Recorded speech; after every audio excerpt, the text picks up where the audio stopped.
নারায়ণগঞ্জ এই শহরে অলিগলি, দেয়ালে ছোঁয়া রোড, ট্রাফিকের শব্দ, সবকিছু মাঝে একটা গল্প লুকানো আছে। যে শহরের কষ্ট, রাগ, ভালোবাসা বাংলা র্যাপের মাধ্যমে ইতিমধ্যে উঠে এসেছে নারায়ণগঞ্জের আন্ডারগ্রাউন্ড হিপ হপ থেকে। মাহমুদ শেখ আরিয়ান তেমনি এই শহরে ভালোবাসার বাস্তবতাকে নিজের শব্দ গাঁথনির মাধ্যমে তুলে ধরতে চায় তার গানে, এবং যা শিহরণ জাগায় প্রতিটি প্রাণে। তার ডাকনাম আরিয়ান এবং পুরো নাম মাহমুদ শেখ আরিয়ান। আরিয়ান এক তরুণ র্যাপার যার রক্তে বাংলা হিপ হপ মিশে আছে। স্কুলের দেয়ালে যখন অন্যরা স্বপ্ন আঁকত ডাক্তার বা ইঞ্জিনিয়ার হওয়ার, তখন আরিয়ান খুঁজে নিত শব্দের ছন্দে তার মুক্তি। তার গান লেখা শুরু 2021 সালে। সে সময় তার শব্দগুলো ছিল অনেকটা নিজেকে বোঝার একটা চেষ্টা।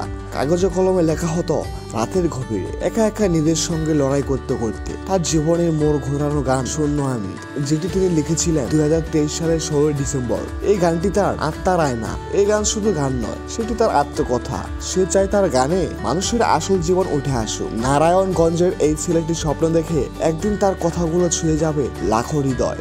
এই শুরু, এই গল্প। যেভাবে আমি বললাম, এখনো তার পথ চলা থেমে নেই। হিপ হপ শুধু তার কণ্ঠ নয়, এটা তার অস্তিত্ব। শত্রুতা নয়, হিংসা নয়, ভালোবাসা দিয়ে পাশে থাকুন যদি ভালোবাসেন বাংলা র্যাপকে। আজ এই পর্যন্তই, কথা হবে নতুন কোনো ভিডিওতে। এই প্রত্যাশায় আজকের মতো বিদায় নিচ্ছি বিডি হিপ হপ আপডেটস থেকে। ধন্যবাদ সবাইকে।